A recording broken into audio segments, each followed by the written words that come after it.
সোমবারের পর মঙ্গলবার ফের তৃণমূল কংগ্রেসের প্রার্থী জাহাঙ্গীর খানের পাড়ায় পুলিশ পর্যবেক্ষক সিংঘম অজয় পাল শর্মা। আর সেখানেই একেবারে তার মুখোমুখি হন জাহাঙ্গীর। শুধু তাই নয়, অজয় পাল শর্মাকে ঘিরে ওঠে জয় বাংলা স্লোগান, এমনকি তাকে ঘিরে গো ব্যাক স্লোগানও দিতে থাকেন তৃণমূল কর্মীরা। আর এই বিক্ষোভের ফলে আজকে পড়ে অজয় পাল শর্মার গাড়ি সহ কমিশনের একাধিক গাড়ি।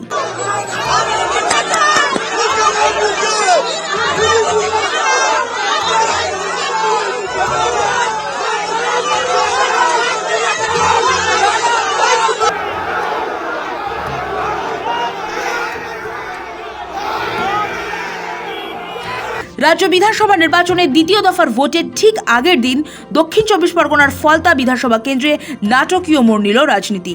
উত্তরপ্রদেশের এনকাউন্টার স্পেশালিস্ট তথা নির্বাচন কমিশন নিযুক্ত পুলিশ পর্যবেক্ষক অজয় পাল শর্মার কনভয় ঘিরে এভাবেই চলল প্রবল বিক্ষোভ। তৃণমূল প্রার্থী জাহাঙ্গীর খানের নেতৃত্বে উঠল গো ব্যাক ও জয় বাংলা স্লোগান। সোমবারই ফলতা তৃণমূল প্রার্থী জাহাঙ্গীর খানের বাড়ির সামনে গিয়ে তাকে ও তার অনুগামীদের কড়া ভাষায় সাবধান করেছিলেন অজয় পাল শর্মা। अच्छी तरह से समझ लें कि अगर किसी ने बदमाशी करी तो उनका कायदे से इलाज किया जाएगा। फिर अगर कहीं से खबर आ गई कि किसी ने कोई खुराफात करने की, किसी को परेशान करने की कोशिश की है, तो फिर उसकी खबर फिर अच्छे से लेंगे हम। ये जहांगीर के घर वाले भी खड़े हैं, उसको बता देना कायदे से। ये बार बार जो खबरें आ रही हैं कि उसके लोग धमका रहे हैं, तो फिर अच्छे से खबर लेंगे, फिर बाद में रोना पछताना मत। সেই ভিডিও ভাইরাল হওয়ার পরেই তৃণমূল দাবি তোলে যে পুলিশ পর্যবেক্ষক বিজেপির হয়ে দালালি করছেন। সেই প্রসঙ্গেই জাহাঙ্গীর খান পাল্টা চ্যালেঞ্জ ছুড়েছিলেন। জাহাঙ্গীর খান ছোটবেলা থেকেই লড়াই করে উঠে এসছে। আমি সিঁড়িতে উঠিনি, লিফটে উঠিনি। আমি ছোটবেলায় যেটা দেখেছি শোলে বই, সে আমজদ খানের জো আদমি ডর গিয়া ও আদমি মার গিয়া। জাহাঙ্গীরের ডিকশনারিতে ডর বলে কিছু নেই। আমরা ভয় পাই অন্যায় দেখে, অপরাধ দেখে, কিন্তু কে ধমকাবে, চমকাবে, ভয় দেখাবে, জাহাঙ্গীর খান তাতে কর্ণপাত করে না। আমাকে গৃহবন্দী করুক, কারণ আমি যতবার ইলেকশন হয় আমি আমার রুমের ভেতর থেকে কন্ট্রোল রুম খুলে ফোনে ফোনে আমি যোগাযোগ রাখি কোথায় কী পোল হচ্ছে না হচ্ছে, ভোট হচ্ছে করি। তা আমাকে গৃহবন্দী কেন, আমাকে যাই করুক, ফলতার মানুষ আমার সঙ্গে আছে। সেখানে ইলেকশন কমিশনার বা দিল্লির পুলিশ বা বিজেপির দালালরা কি করবে সেটা আমার যায় আসে না। এদিকে মঙ্গলবার সকাল থেকে কেন্দ্রীয় বাহিনী নিয়ে ফলতার বিভিন্ন এলাকায় রুট মার্চে বেরোন অজয় পাল। খানপাড়া এলাকায় তৃণমূলের দলীয় কার্যালয়ের ঠিক পাশের একটি পাড়ায় গোলমাল পাকাতে পারেন এমন ব্যক্তিদের নামের তালিকা নিয়ে তল্লাশি শুরু করেন তিনি। সেখান থেকে পুলিশ পর্যবেক্ষকের গাড়ি বেরোনোর সময়ই পরিস্থিতি উত্তপ্ত হয়ে ওঠে। বিক্ষোভের নেতৃত্বে ছিলেন জাহাঙ্গীর খান নিজেই। কর্মীদের নিয়ে রাস্তার উপর দাঁড়িয়ে পড়ে স্লোগান তোলেন। তারপর অজয় পালের গাড়ি বেরিয়ে গেলেও স্লোগানের চোটে কনভয়ের পিছনের কয়েকটি গাড়ি আটকে যায়।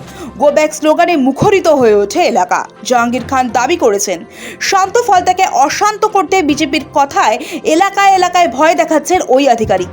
ভোটারদের তুলে নিয়ে যাওয়ার হুমকিও দেওয়া হচ্ছে। তো এটা অভিষেক বন্দ্যোপাধ্যায়ের কর্মভূমি, তাদের চমকানো যাবে না।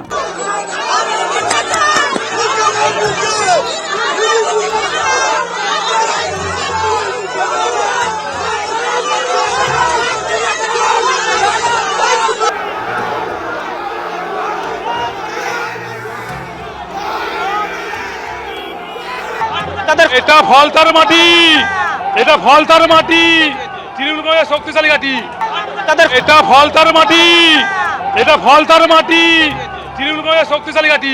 যদিও তৃণমূলের এই বিক্ষোভের কড়া সমালোচনা করেছে বিজেপি। দিকে দাঁড়িয়ে এই ধরনের জাহাঙ্গীর, শাহজাহান, আলমগীর এদের সরকার চলছিল। আমরা আবারও বলছি, এই জিনিস চলা বাঞ্ছনীয় নয়। ভারতের যে গণতান্ত্রিক স্থিতি, ভারতের গণতন্ত্রের যে সৌন্দর্য, সেটা হচ্ছে বহুমত একসঙ্গে প্রকাশিত হয়। কেউ বেশি থাকেন সংখ্যায়, কেউ কম থাকেন, কিন্তু একমত বা এক অনুকরণ কখনো হয় না। যে জিনিস পশ্চিমবঙ্গে গত 15 বছরে করানোর চেষ্টা হয়েছে, এই স্বৈরতান্ত্রিক ব্যবস্থাকে ছুঁড়ে ফেলে দিতে এবারে পশ্চিমবঙ্গের মানুষ বদ্ধপরিকর। যদিও পাল্টা তোপ দেখেছে তৃণমূলও। বাংলাকে পাওয়ার জন্য আর কি করবেন? বাংলার মানুষ কিভাবে অপমান করবেন? আর কতটা দিকে আছে, সিংহল নিয়ে আসবে। ফলতায় এই উত্তেজনার মাঝেই নিরাপত্তা আরও জোরদার করেছে কমিশন। অজয় পাল শর্মার এই সক্রিয়তা শেষ পর্যন্ত ভোটের ময়দানে তৃণমূলের দাপট কমাতে পারে নাকি পাল্টা প্রতিরোধের মুখে পড়ে তা নিয়ে জোর চর্চা চলছে। বুধবারের ভোটে ফলতা যে অন্যতম ফ্ল্যাশ পয়েন্ট হতে চলেছে মঙ্গলবারের বিক্ষোভেই তা স্পষ্ট হয়ে গেল। সৌভিক সান্যালের রিপোর্ট, সময় কলকাতা।